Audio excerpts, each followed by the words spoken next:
Welcome to Go For Side Effects. I'm your host, Kevin Simon, and y'all know my co host, Wade Renard. How are you? I'm absolutely fabulous. I am actually very excited about tonight's podcast. We have retired Army Captain James McCormick. How are you? Doing great. Doing great. Thanks for having me on the show, guys. Hey, well, man, I'm excited about tonight.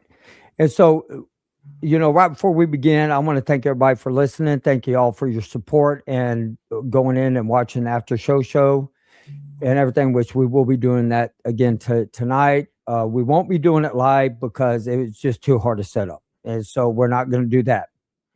But I want to get right into this, James, because I mean, you weren't just in for 4 years, 6 years, you were in for over 20 years. Mhm. And so when Yeah. did you go in and where were you, where was your boot camp and what was your Yeah. job in the very beginning? So I started out. I joined the Army National Guard in West Virginia, 1985, when I was 17 years old. Um, I wanted to get in as quick as I could, and I was actually contemplating quitting school at the time. You could have a GED and get into the Army, and I just wanted to get away from home and all of that, and I write a little bit about that. I did write a book. It's called Battle Tested Faith. That's a shameless little plug for my book, um, but it talks a little bit about that whole journey. And when I went in, I drilled with the Guard unit. Was a 19 Delta Cavalry Scout. I left for basic training like right after high school graduation. 2 weeks after that. I went to Fort Knox, Kentucky, to Disney Barracks. They called it Disney Barracks, although I don't see anything fun or Disney related there, except for I had this great drill sergeant who used to say things to me, and I had never been talked to like that in my life. I had never heard that kind of language in my life. Um, so I got an education in it, and in a lot of ways. Training was hard. I got there in June. It was one of the hottest times of that time period. It was extreme heat wave, June 1986, and came back home in October. Fell in love with the Army. I said, I want to do this full time, and I did. And it took me 6 months, and I went down to Fort Stewart, Georgia, and I got down there in June of 1987. And as soon as I got there, I was assigned. I remember going to the reception station. They're welcoming you in. They say, "First to fight, victory." Home of the Victory Division, and it was just a tremendous honor to be in that unit. Uh, but I went in and I had this sergeant had a first Cav combat patch from Vietnam, and he looked at me. He says, "You're going to the Cav." I said, "Going to the Cav? Okay, well, I'm a cavalry scout. That's good. I want to go to the Cav." He said, "No, no, no." He says, "You don't know about the Cav here." And I started hearing about all the time they were in the field. And yeah, look, I'm 19 years old by that time. That's cool with me. And they sent me down to get my equipment. And they said, "Oh, by the way, you need to go over and draw desert camouflage uniforms. You're going to Egypt." And literally, I got there in June the 24th. In August, I'd landed in Cairo West for Operation Bright Star 87. So, I mean, here I'd been in the Army, active Army, not even 2 months. I'm already in the middle of the Arab Republic of Egypt. And it was just a great experience. And that whole time period, I'm a private. So I know what it's like, made PFC, got to do a lot of work with different units and different organizations, because at that time the Army was experiencing a budget cut, except for like the Ranger Battalion. So the Ranger Battalion picked us up for 60 days. I came back from Egypt. I was home maybe a month, and we got sent to Puerto Rico for Operation Ocean Venture. And we ended up basically serving as the op for the Ranger Battalion to simulate attacks on different positions. And later on, we would find out that all of that was building up to the 1989 invasion. of Panama. So they'd been talking about, what was going on with Noriega a long time. So I think for me, the Army was fun. And when I finally made Sergeant E5 in 1989, so I got promoted really quick. Wow. I was coming up on a reenlistment time.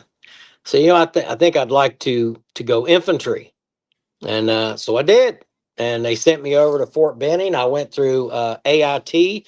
It was easy, but now everybody was cussing and hollering, carrying on and stuff.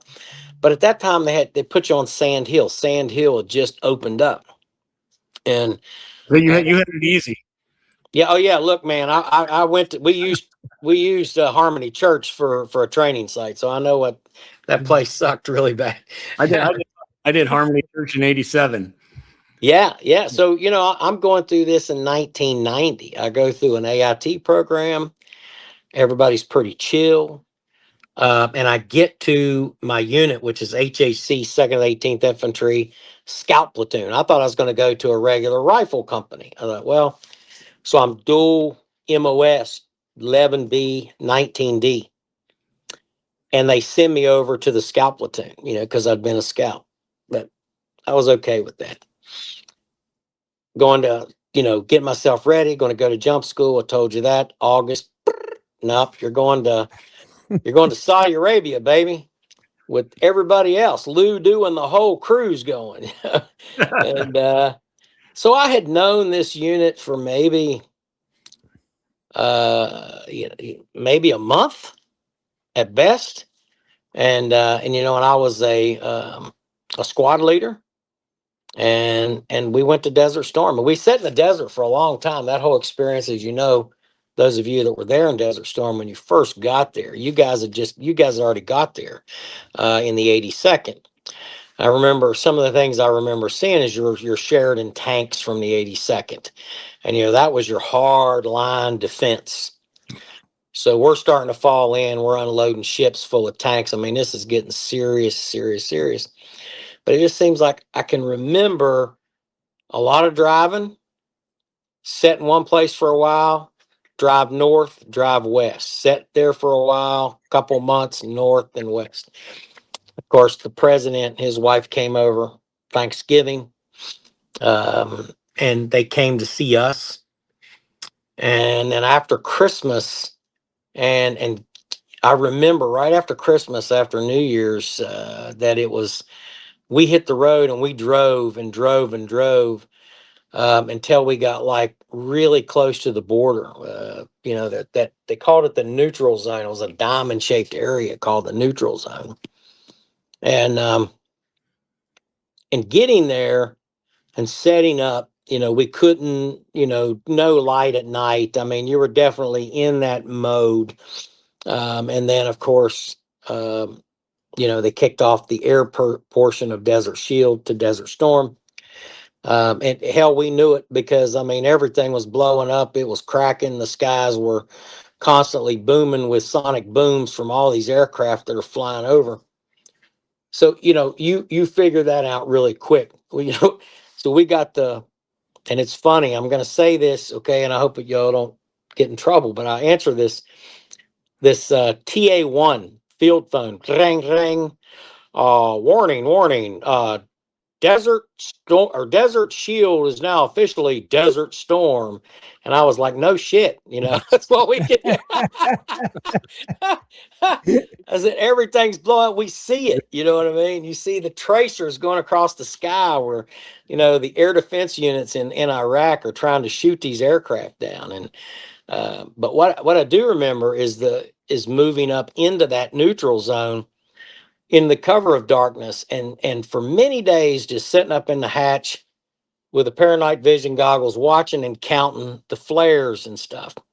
And there were a couple times when the Iraqis were firing ZSU 23-2, whatever it was, the two gun 23-2, and the shells were coming down and blowing up and hitting the ground behind us. So you'd hear boom, crump, crump, crump, crump.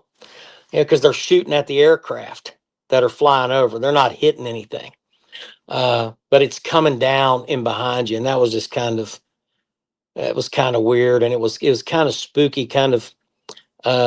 If you ever watch that.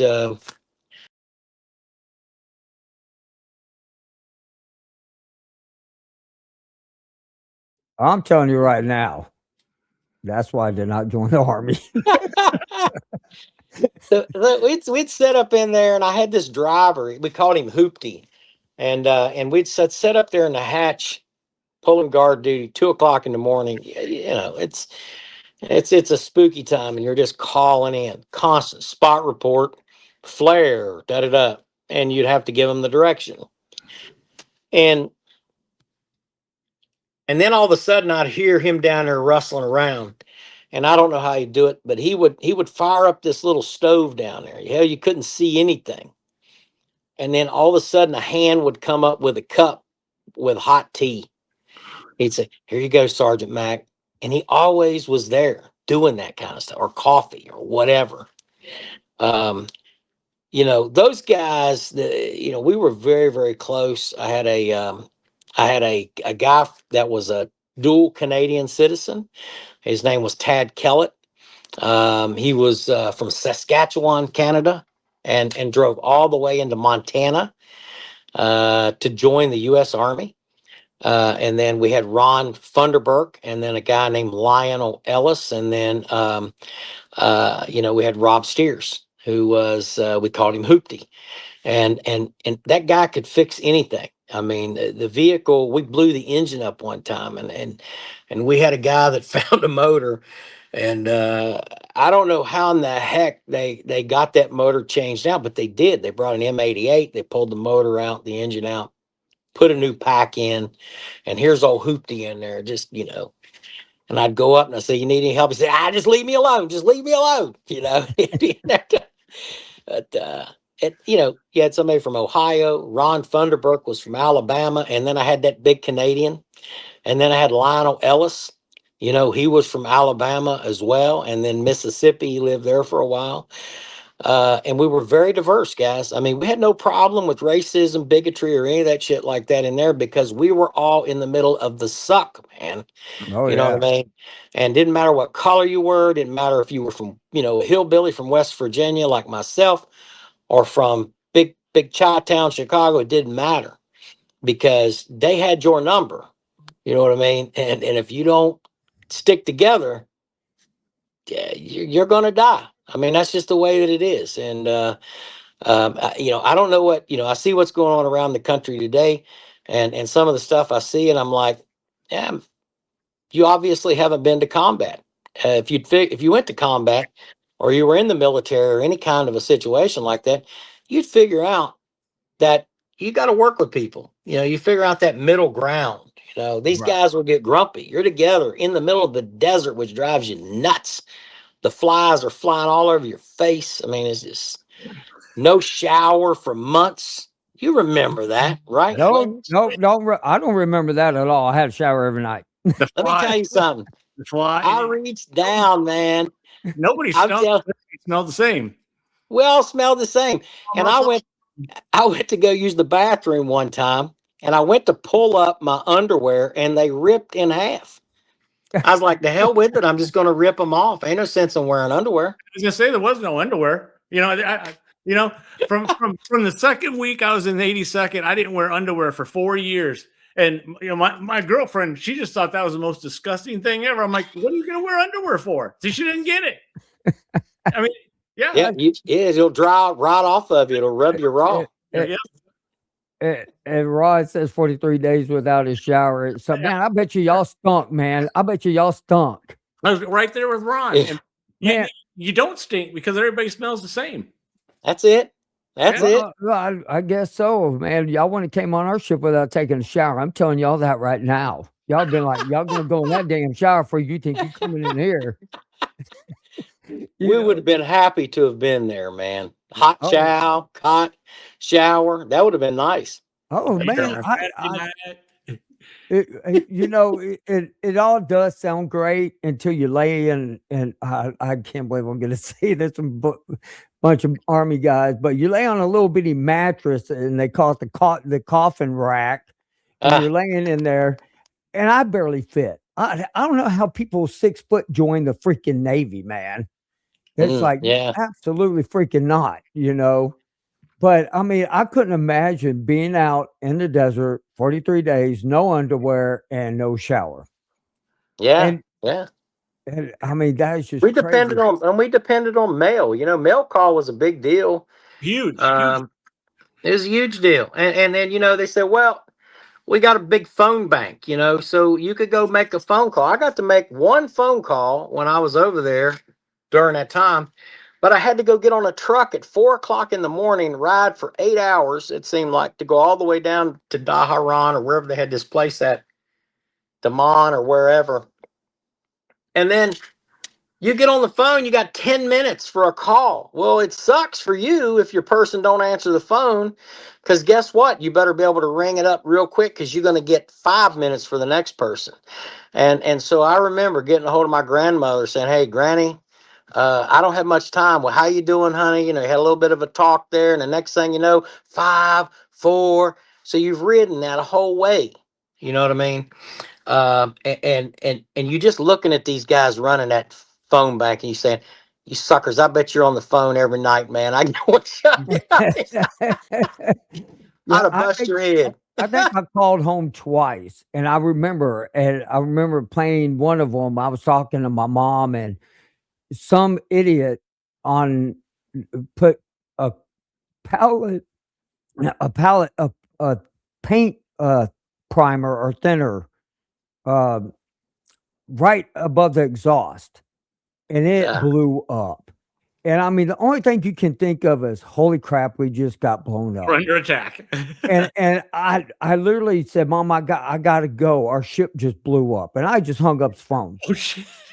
I left her there for at least a good couple hours, and I yeah, went back, and I was like, "Crap, I gotta call her back." So I called her back, and she was still crying. I felt so bad. I didn't call home after that again, I don't think. I was like, "No," I felt bad until I knew I was in safety. I was like, "No, I'm not calling again." I felt horrible. That's just mean. If my kids would have done that, I would have went to Iraq and found them myself and whipped their ass.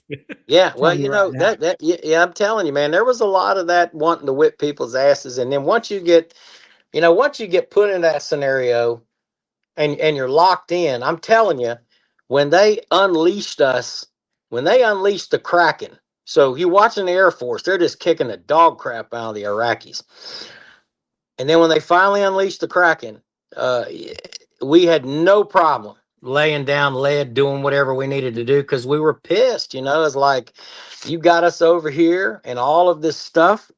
Uh, what we were really upset about is whenever it ended, and it ended so quick. I mean, and it was like, no, no, no, we're not done. We're not in Baghdad yet. And they're like, well, Right. that's not the mission. The mission was to do this. Right. I got it. I I, got it. Okay. I Yeah, remember everybody being pissed about that. and then Yeah. it's over. I just want to go home now, and Yeah. we just sat there. I Yeah. remember I found a letter I wrote home to my mom. I give it to my daughter for a project, and I was reading it, and it was a letter back saying, I don't know why we're still stuck here in Iraq. I think they forgot about us. Going back and reading that letter, it's just like, where was your mind at that time? Yeah. Yeah. My mother kept a whole bunch of stuff. She kept all the newspapers, and she gave me this huge garbage bag. And it was like every letter that I had written, Yep, Mine uh, too. um, it's she had crazy. all that stuff. And so I've got it locked up up in our storage area. And I think every now and then I'll venture in there and I'll pull something out and I'll give it to one of my kids. Here, this is something. And I mean, I found Iraqi bayonets that I'd brought back from that war, that had just been in this foot locker for, God, what's been now 30 plus years, which is hard to believe. It's very hard to believe that it's been that long. It was time flies. That war was fast and it was violent. The highway of death, as you know, was no joke. It was violence on the 1,000th degree. It was like a monster movie, and I wrote about that in this book. And it wasn't so much what you did, but what you saw. Right. And, you were cruising down the road, and we stopped to get fuel. And I remember there was a truck setting off beside of us, and it had a little fire flickering in it. You could see there's a little fire flickering in it. And I come out of the hatch, and I was talking to my buddy Hoopty, was getting ready. I was looking for cigarettes. Well, hell, he's about out of cigarettes. And Hoopty hit me on the shoulder, and he said, "Look over there, Mac." I looked over there, and there was a guy sitting there literally with his head gone in a truck. And then I said, "Oh, wow." I looked down. There was a guy laying there sprawled out like this and had a pack of those summer cigarettes in there. And I jumped off the track and grabbed the cigarettes out of this guy's pocket, and we smoked his cigarettes, a dead guy's cigarettes. People would say, "Oh, well, what a bunch of assholes." No, that was war. That's the reality of it. The supply lines had definitely not caught up with us. And we were all craving that nicotine. And I'll never forget it. They were in a dark blue container, and they said Summers on it. They were terrible tasting cigarettes, but we all smoked them. Well, that's because he licked them before you smoked them. He probably did. That son of a gun. Remember they had the special beaties? The beaties, man. I love the beaties. What's the beaties? What the heck's the beaties? They looked like little marijuana joints. Yeah, little Turkish made things, man. Yeah. Really? If you smoke them fast enough, you got a good little high from them too. Yeah, they're for real, man. Yeah, I mean, I've tried to find some of those since I've been home, and I can't. They say it's illegal to buy them here. You just got to go to the right state now, I guess. It's funny because the only like bubble gum that you could find anywhere in that whole freaking country was Chiclets. You couldn't buy. That's the only thing you could buy bubble gum, and I would buy the whole pack, the big box of them. I just put them in my rack because I knew the next time I go, that's the only thing they sold was Chiclets. Yeah. And then I came home. That's the only thing I kept looking for is Chiclets. That bubble gum. And so it's really weird to think about the times back there. And like it, and the other thing is like after the war was over, we were able to go out in town and we go to Gold Souk and we go to these places. I remember one time I went in and they had where you can buy a tape that you can let music tapes. Like cassette tapes? Yeah, cassette tapes. Yeah. Okay. And so I was like, "Oh, look at that, man." And it would be like Reba McEntire. I go back and play it, and it was not Reba McEntire. I don't know who in the heck it was, but I got ripped you was off, buying man. the Haji tapes, man. Right, exactly. And it was like different music. I think I still have some, but I was like, man, I bought a whole bunch of them suckers. I spent like $20-$30. And I'm like, get back, I put them in, I play it, and it is nothing of country music or no rock, no nothing. It's their music, and they just put the name like Reba McEntire on there. I remember that. That was pretty funny. They were selling DVDs. DVDs were big in the second time I went over there. I love it. I'll just touch on this real quick, and then we'll go back to Gulf War I. But I had one of my guys, he come in there, had like 3 pornography movies, man. He thought he had pornography movies, and boy, they got him good, man. I think he gave $20 a piece for them things. And he had this little DVD player. He says, "I'm going to check this out." And he opened the thing up and started playing, and it was just blank, nothing. Yeah. I mean, that it was the stuff like that. It was like, Yeah. And then another thing is they sold pictures of the war. If you go in any of their stores, they had pictures of all kinds of like tanks blowing up other tanks and all kinds of stuff. I was like, "Well, who the hell took these?" And like, did somebody go in? They took them. They were like, "Hey, can you please get this film?" And then they make second copies of them and put them out there to sell. Yeah. So it was crazy. I forgot all about that until you start telling me that. Well, hey, look, man, that's what we're here for. We talk about them things. We bring back there's good memories. Now, So I remember things like jumping out of the vehicle to get those cigarettes, and what I remember looking at this guy, I looked him in the face. His eyes were like wide open. You could tell there was a look of terror, and it had that glassed over. When you die, your eyes turn to this paltry looking gray, and you're blue. I mean, they're just as blue as Like a an penguin's ash, rear end, man. Yeah, ash. yeah. Yeah. And I remember looking at his face and not seeing any marks on him, and it was just like, huh, that's what it's like there. And you just, um, it's a strange experience. It really is. It's not like going to the funeral home. I mean, this guy had been killed probably a few hours before we had got there, and it was quite the experience. And then of course the days following, and the combat, going into Objective Guard and Talil Airfield and some of these other places, where you were engaged in combat with the enemy, and where you're going into bunkers and you're clearing people and you're taking prisoners if you can take prisoners. Mostly you're searching the dead. And then the days following, the dogs that just showed up out of nowhere and started feasting on the bodies of these dead Mm. guys. Uh, you know, we spent an incredible amount of time, and there were groups of people that went around dog hunting, because these dogs were vicious, they were wild.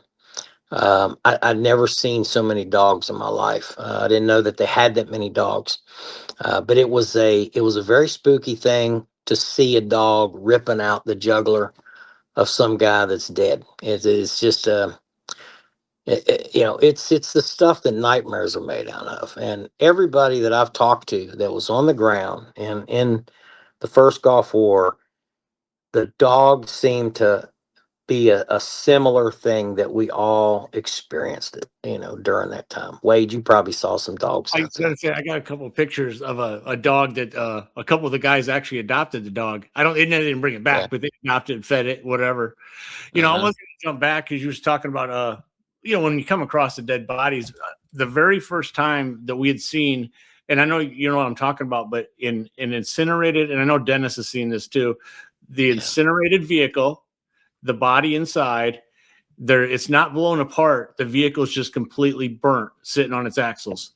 And everybody are like, what the hell hit that? Mhm. Nobody had ever had experienced, anybody who had ever seen anything before didn't know what it was. It was the first time we started using depleted uranium rounds. Yeah. And then they were explaining, and I was just a young PFC. I had no clue. Yeah. And the depleted uranium goes in, blows, and just incinerates everything. And then there's, like you said, the dead bodies, but it's just the skeleton that withstands the heat of that incineration. And they're just, Wow. and as you're coming, there is the body is just smoking. That's Mm. how it is the most eerie, god awful thing. The smell of burnt body.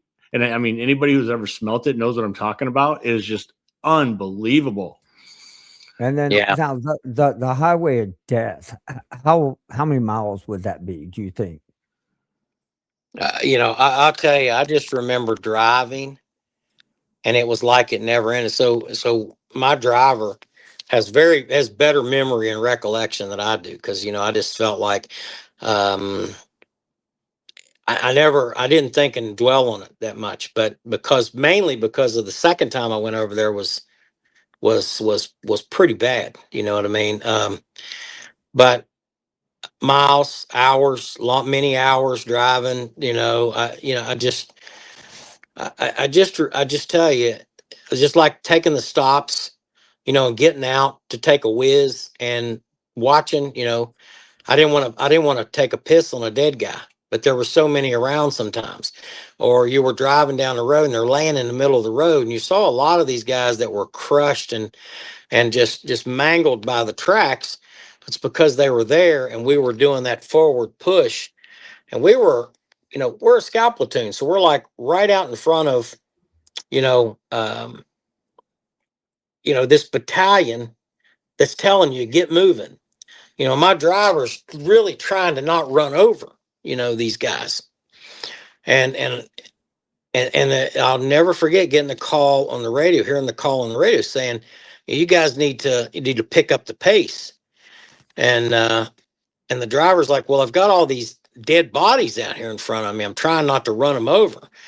And the response was, we got a mission to do, pedal to the metal, F them, they're dead, whatever. We heard several things and nobody cared. At that point you just, well, the end result of that, when you driving a tracked vehicle like that, you're going to pick up shreds of clothing. You're going to throw blood all up and down the side of your track. It's a mess. It'd be like running over 1,500 dead deer on a road. Eventually it's going to hurt and then when you stop the next day, and your driver's out there pulling out a section of shirt or pants or whatever, it was, look, it was Frankenstein movie, crazy Mad Max violence. There was no glory in that. Okay. There's no glory in that part of war.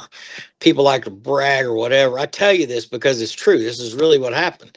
And people say, well, it was war. War is hell. Well, yeah, I guess so. But it's really, you're really in a struggle. Now, if you keep your senses about you and you don't give in to, if you don't turn this into, I'm just going to be an evil, wicked bastard, you can maintain your level of sanity. You really can.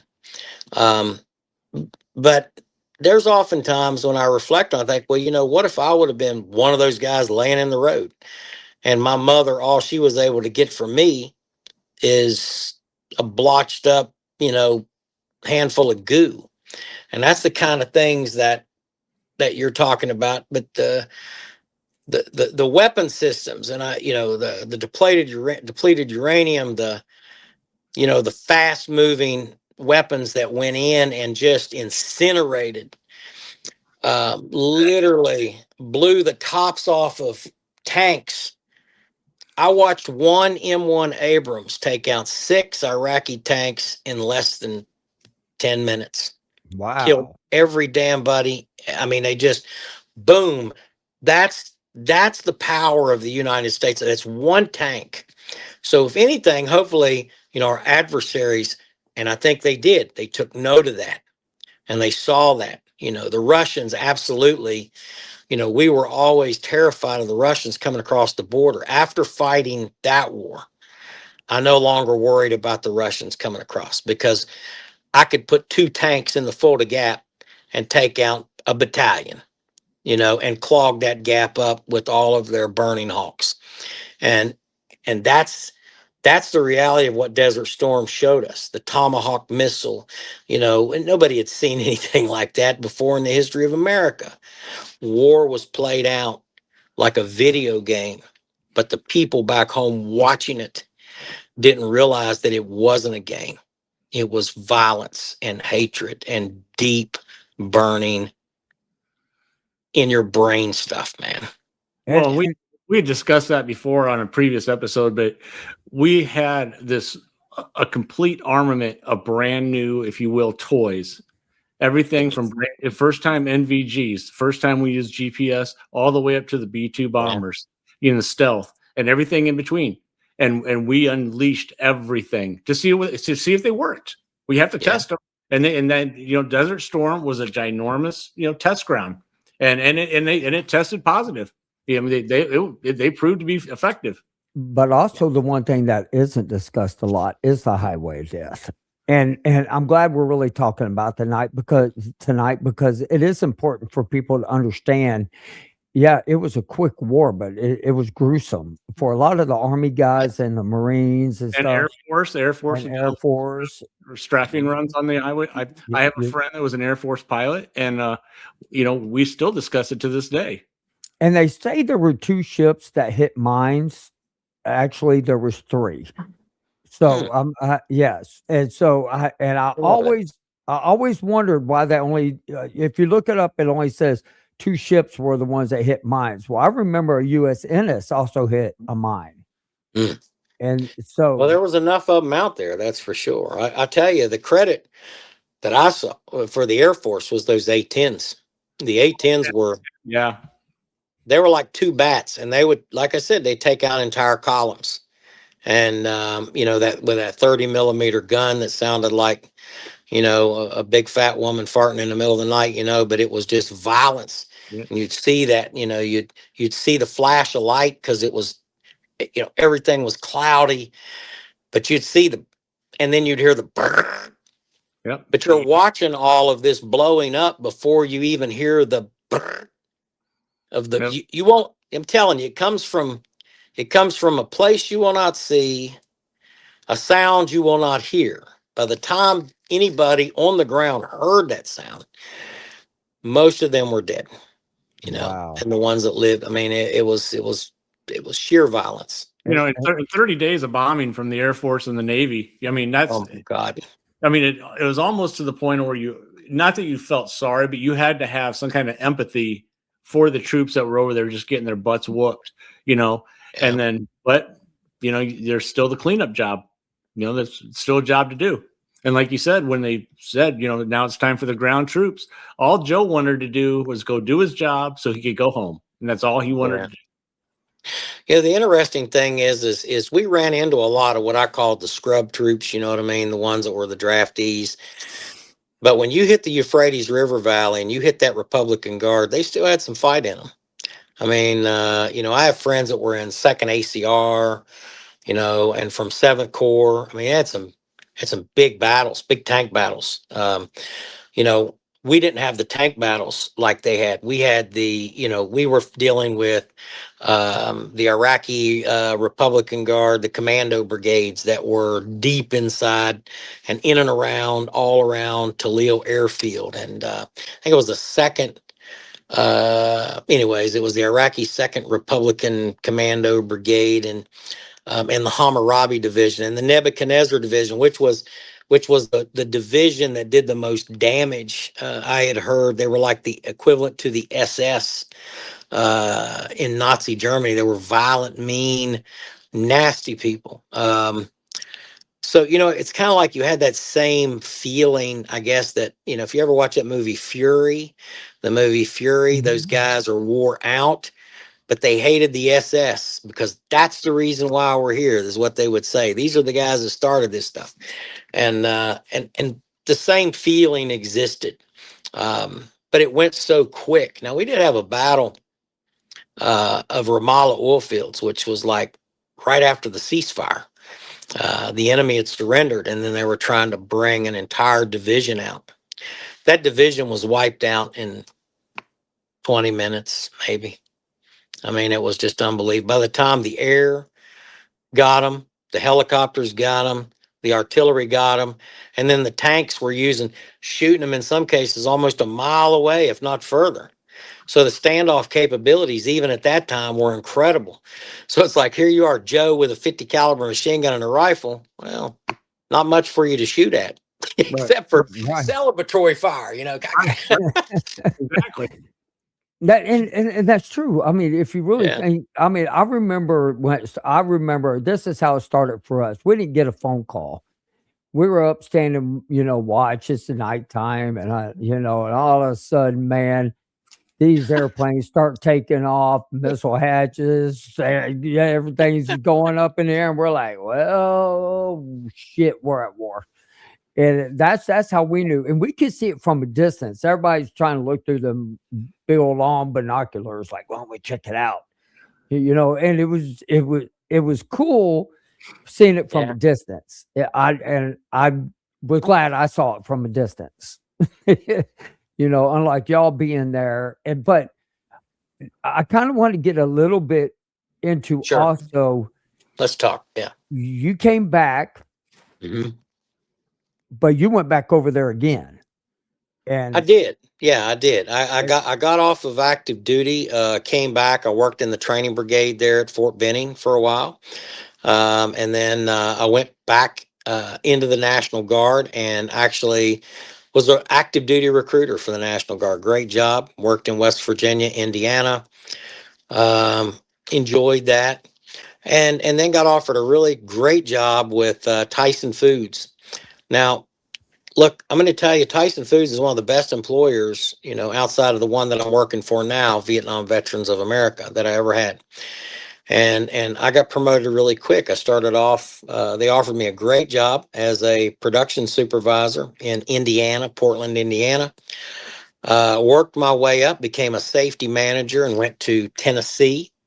So this is from from 99, late 99 to 2001. I worked for Tyson Foods, and I went from production supervisor to plant safety manager to complex safety manager for the entire Northeast coast, which, oh, by the way, my office happened to be in Buffalo, New York. And I was actually in Tennessee whenever 9/11 had occurred. And when I got this job and I went up to New York, you know, one of the things that we did is we had a cold storage warehouse, you know, over close, like 6 blocks from the Twin Towers. They got damaged because of all of the debris that flew. I mean, it was incredible damage in New York.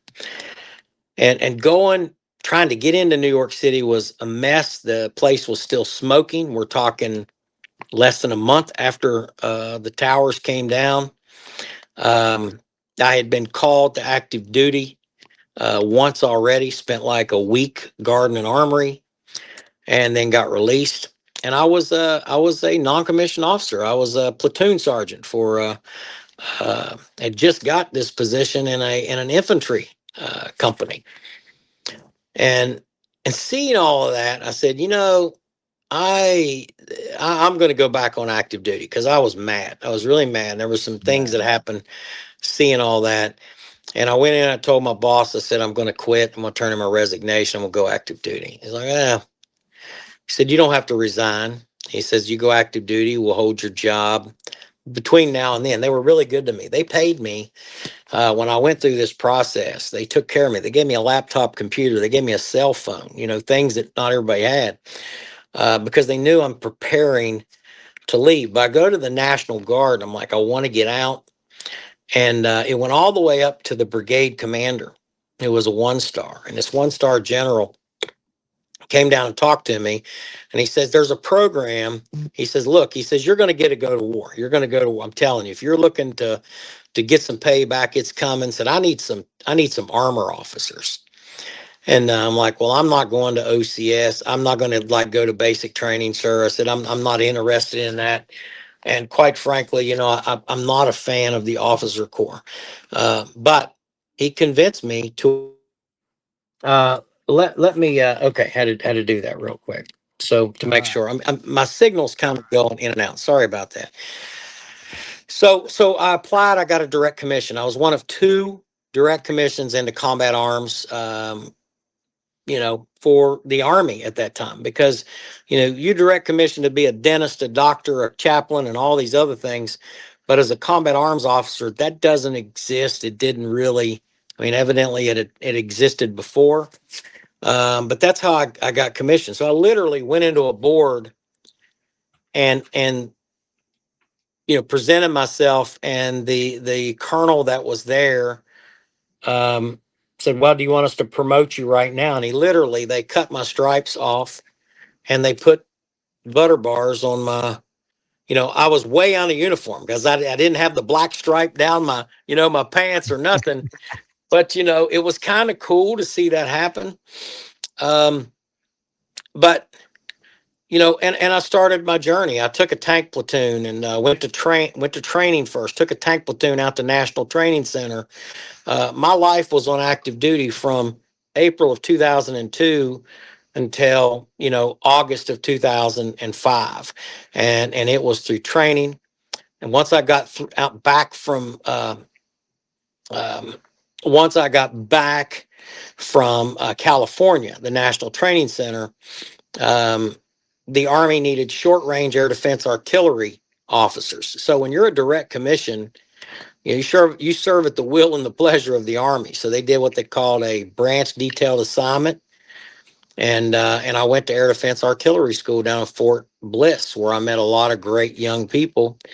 And I thought, well, this will be cool. I'll learn how to shoot down aircraft. Well, you found out real quick that there's nothing to shoot down. I was in short range air defense.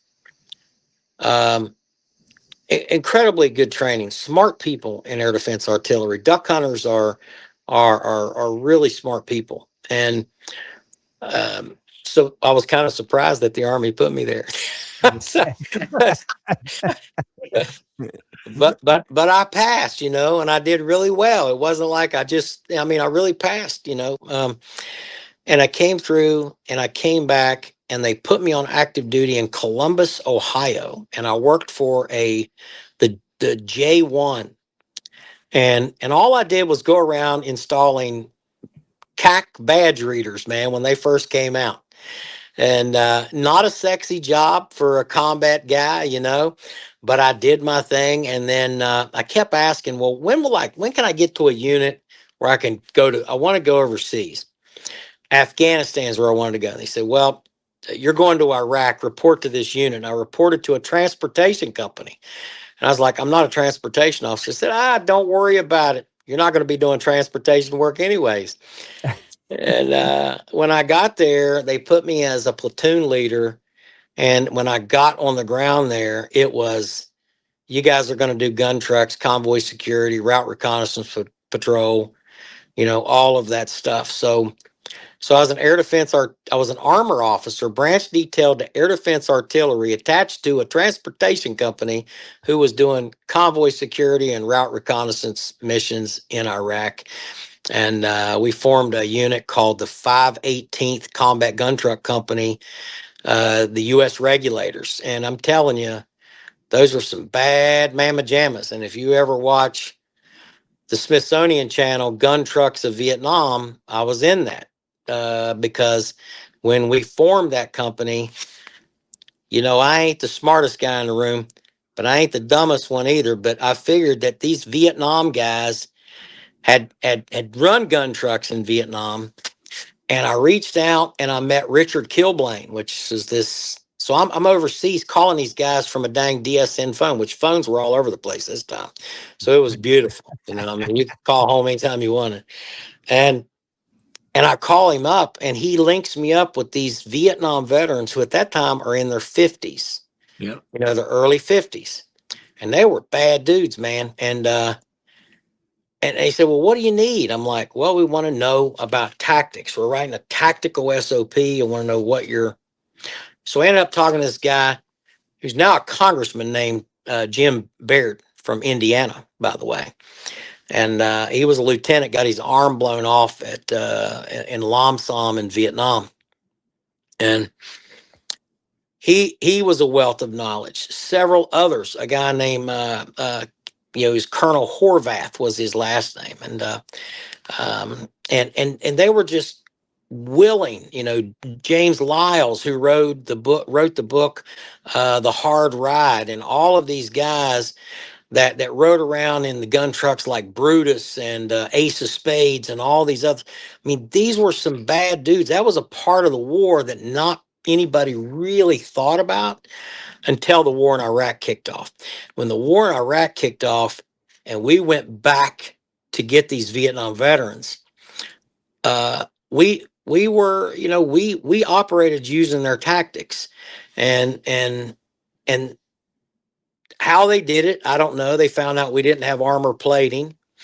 They went through DARPA and Lawrence Livermore Laboratories, and I get a call.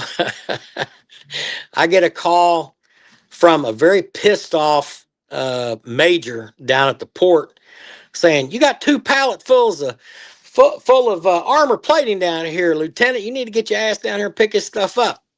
But that was a 6-hour drive one way, man. So we had to go and requisition a truck, a flatbed truck, 3 of them actually, and drive these trucks down there, load this stuff up, bring it back, and then our guys started up armoring our vehicles so we could live. 50 caliber machine guns were not in the Transportation Corps inventory to any large degree. So we went to a field artillery unit from West Virginia, the 201st Field Artillery.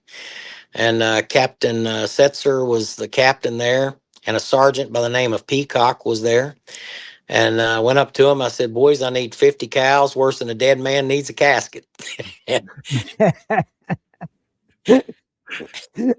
They're like, "Where are you from?" I said, "Well, I'm from West by God, Virginia, just like you." And then the next thing you know, the love was flowing, man. You Yeah, know, there you go. The love was flowing there. so but it was eerie going back and going over the same terrain that we had attacked during Desert Shield, Desert Storm.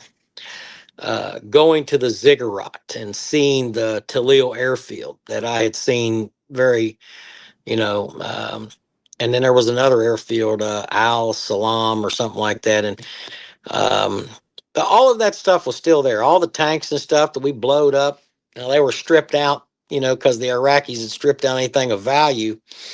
But all of that stuff was still there. So it was like walking through a graveyard, and it literally was a graveyard. So there was that, and that route was actually MSR Tampa. They called it MSR Tampa, which was the highway of death that came out of Kuwait into um, into southern Iraq. And so I got to see a lot of that. And my guys, they were, I'm 30 some years old. I'm 30. Let's see, at that time I was 36 years old. So I was pretty old for a lieutenant. Right. And these guys are like, "Hey, LT, what's all that stuff out there?" I said, that was from the last war and I was here when I was about your age. And and it was interesting, to take them through that. What you're seeing today looks a hell of a lot different than what I saw when I left here. These vehicles were still on fire, and there were still, dead bodies in them. We found some skulls and stuff too out there. I mean, there was, remnants of bones, and of course the dogs had drug bones all over the place. I mean, there was, Iraq is just like that. Yeah, the value of life was little. Um, that war was just it was very violent. It was very violent. It was every day there was some kind of chaos. Um, the kids of Iraq are the most heartbreaking thing for me to talk about. Right. But I would tell you, we need to talk about these things because He's losing connection again. No, he's right though. I believe when you, 100%. yeah, I don't know what's going on with this. Yeah, but anyway, you got me on here now, right? Yeah, yeah, we got you back. It's kind of Okay. So, you got my camera on or no? oh yeah, everything. But you're right. These I are want the you to things. see my handsome face. I mean, we're all handsome guys, Well, man. We're a little bit old, still well, I handsome. tell you what, when it blacked out, it got really pretty. No, It was beautiful then, wasn't that's right. it? But You I Navy do guys want are all the same. to. I know. I do want to talk about the kids because that is important. That is something that isn't talked about. Yeah. So one time, I've seen a lot of kids that were murdered by the insurgents over there, and there's just no other way to put it. They knew that it had a psychological effect on us soldiers. Um, but what they didn't realize is when you do that, now I'm going to hunting you.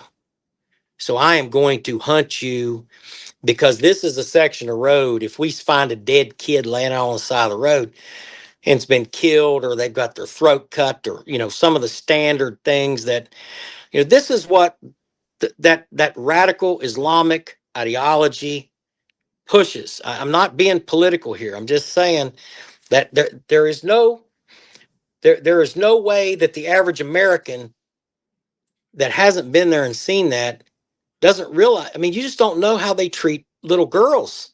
I mean, it's Right. I've got daughters. You know what I mean? And every time I saw a little dead girl on the side of the road or just laying out there discarded like she was a piece of trash, my heart broke, but it got hard too. It got Yeah. very hard. against the enemy, not against, so when I watch a movie like Fury and I watch how they reacted when they saw the SS, I can feel that, because by that time I had been there almost a year. I had been there. I had watched Christmases and birthdays and missed lives of my children growing up. My grandmother died. My grandfather died. I could not go home for the funeral. So there was a lot of things that occurred, that I think had an impact on me psychologically. But I always recognize that I'm the leader here. When you become a leader like that, the one thing you better get used to is being very lonely, and also suppressing your feelings, because everybody else in your unit is going through the same thing. They're getting the Dear John letters, their kids are sick, they're losing their grandparents, and you have to be strong for them. You can't just break down and say, "Wow." But the kids in Iraq, we befriended them to the best of our abilities and treated them well. And we found that after they got to trust you, I remember the kids would walk up and there'd be a whole gang of them around you. I mean, you just give them candy or a soccer ball, and we're watching. Okay, so we know some of them. It's stuff that they talked about in Vietnam. They'd strap a bomb on a kid too, man. That kind of stuff Yeah. happens. But it didn't happen to us. You know what I mean? And those kids would be over there, playing, laughing, and then there'd always be one hanging off to the side, and he'd walk around and say, "Mr. Alibaba, Alibaba," and they would tell us, where these guys were planting roadside bombs, or they'd point to a house where Alibaba, the bad guy, was at. And yeah, they helped us round up a lot of bad people. And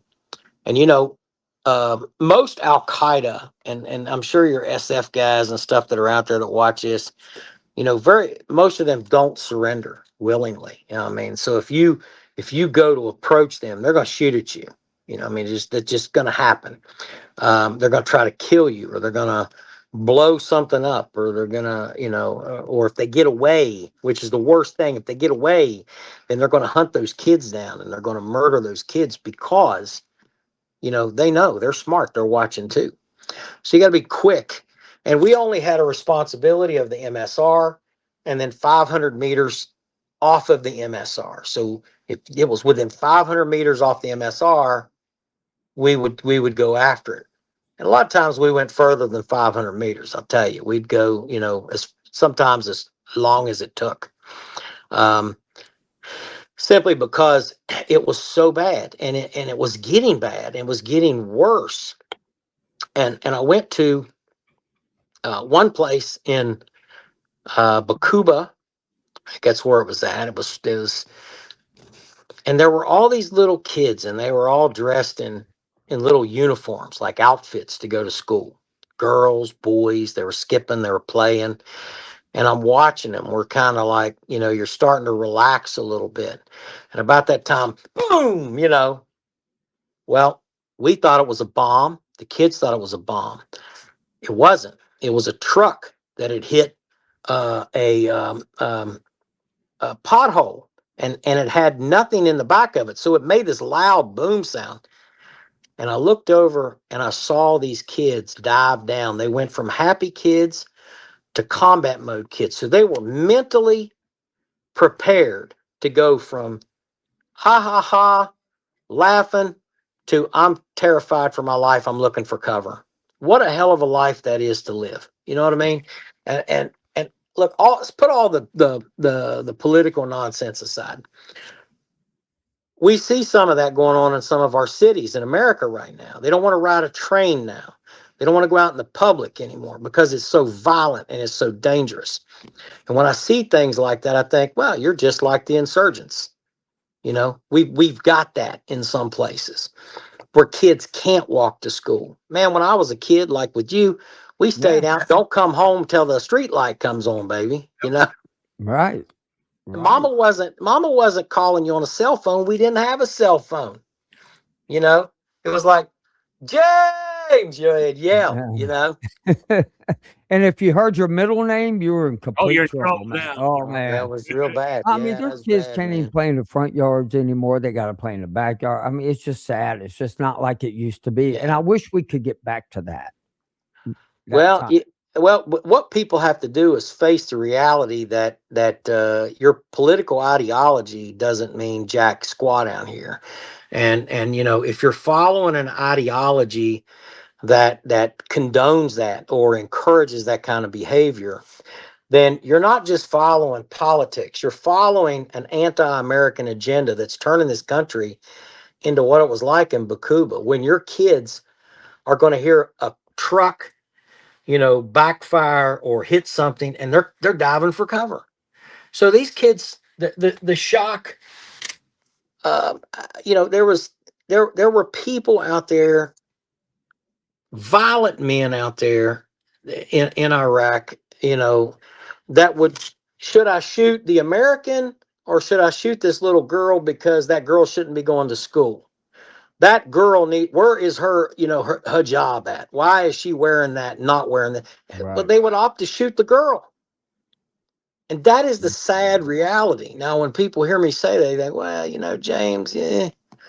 James is telling you the truth because I lived it. You know what I mean? And my guys lived it.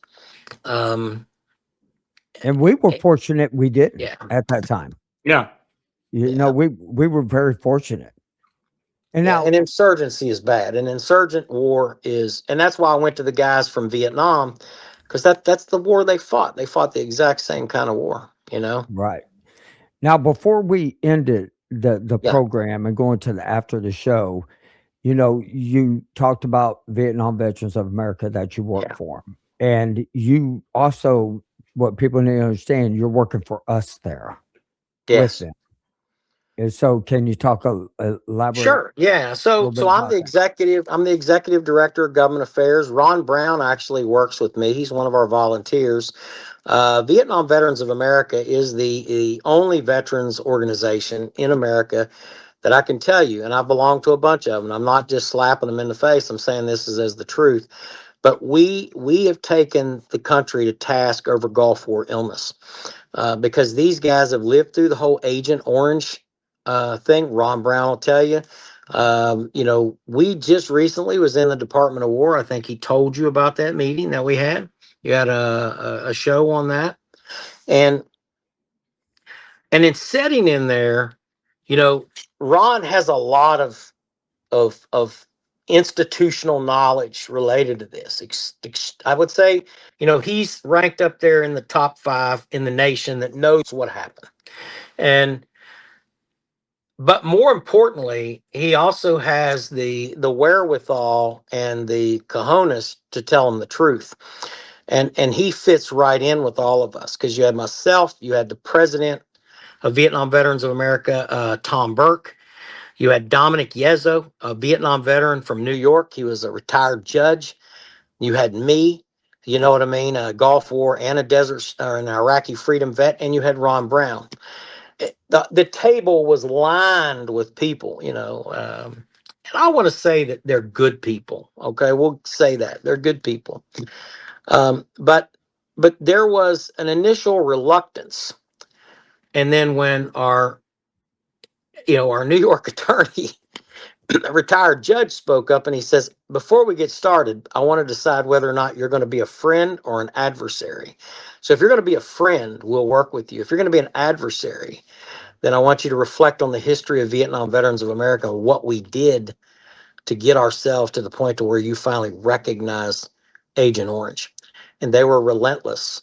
And if people, a lot of times they'll say, well, these are just a bunch of old guys or old girls or whatever.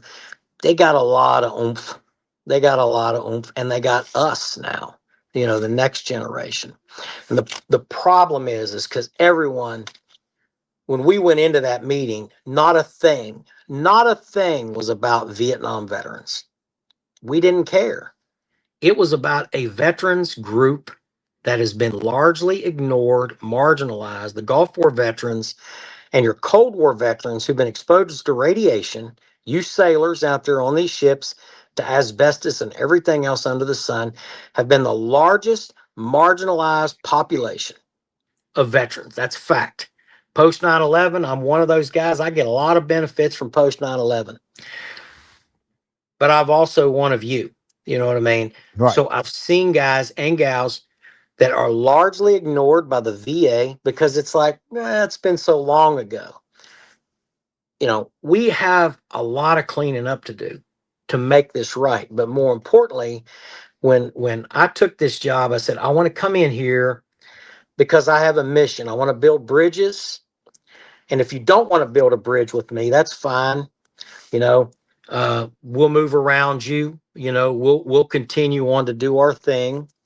But if you become an adversary, I look at that as the not an enemy like I faced in the war, but a different type of enemy, an enemy to progress, an enemy to compassion, an enemy to humanity, an enemy to decency and doing the right thing and honor. Our warrior ethos says never leave a fallen comrade behind, never leave anybody behind. But we've done it and done it and done it and done it. We've got 38,000, fallen service members all around the world that we have not yet recovered from World War II forward.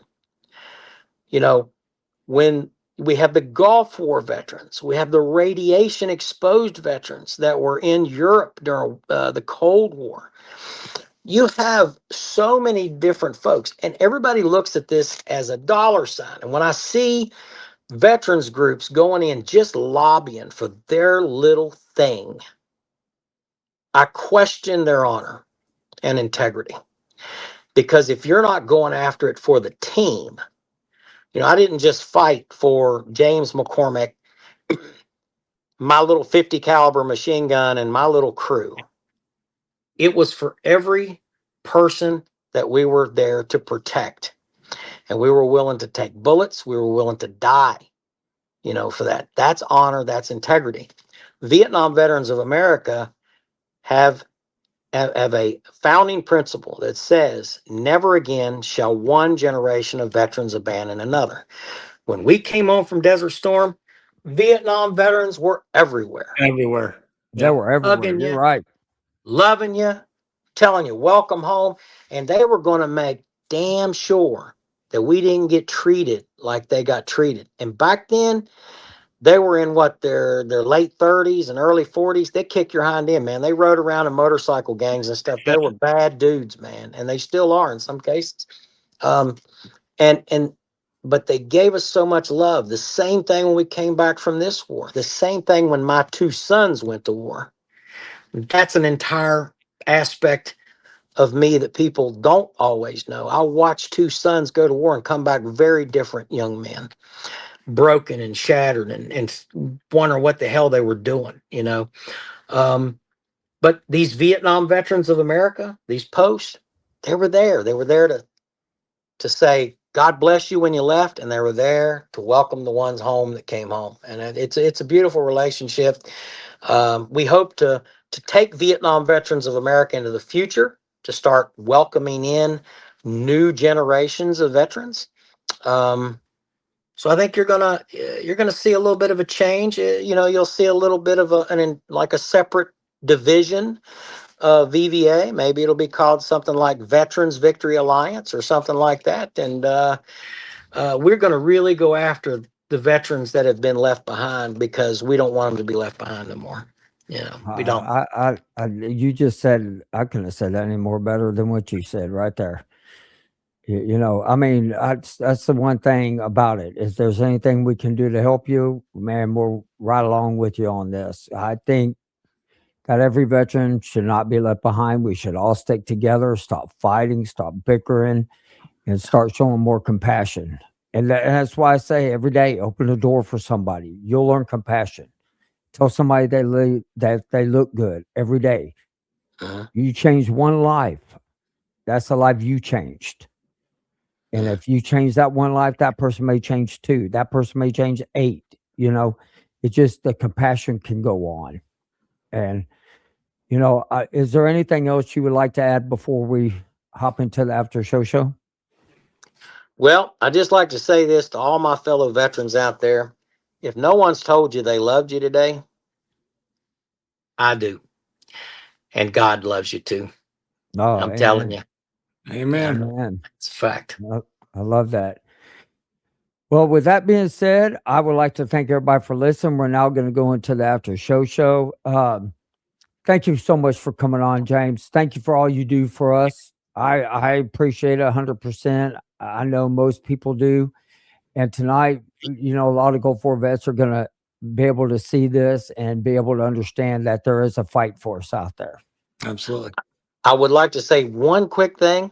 Go ahead. If we do open up membership, I would love to get a commitment from you guys to join us. And I'd like to start hearing from these Gulf War veterans, because I think literally that there's hundreds of thousands of veterans out there that don't belong to organizations just because they need to find a place where they fit in, and we want to make that home for them. You know, So that's a goal. I'd like to Amen. back that up with and say, you know, I'm a member of the Legion. I'm a member of the VFW, but nor do I go to the post because I don't feel like I fit in. So if I'm sure Kevin will second this, but if this comes about and you're going to have a membership for that, for someone like our generation, we'd welcome you to come back, announce it on the show, and Kevin and I will be right there to be the first to start. We'll be the first to sign up. All right. I'm gonna hold you to it, man. Hey, man, I'm in, baby. I'm in. Brother. Well, with that being said, thank y'all for listening tonight. Also, they do. Mr. McCormick there has a veteran channel on Roku. Y'all need to go check it out. It's really awesome. They have put us up there. We love it. We really appreciate it. And with that being said, y'all can get a hold of me if you have any questions at Kevin Simon at GoForSideEffects.com. Kevin Simon at GoForSideEffects.com. Get a hold of Wade. You know, get a hold of me. If y'all have anything y'all like to talk James about, man, we'll get you in touch and everything. So we want to tell everybody good night, and we will see y'all next week. Thank y'all for listening. Thank you.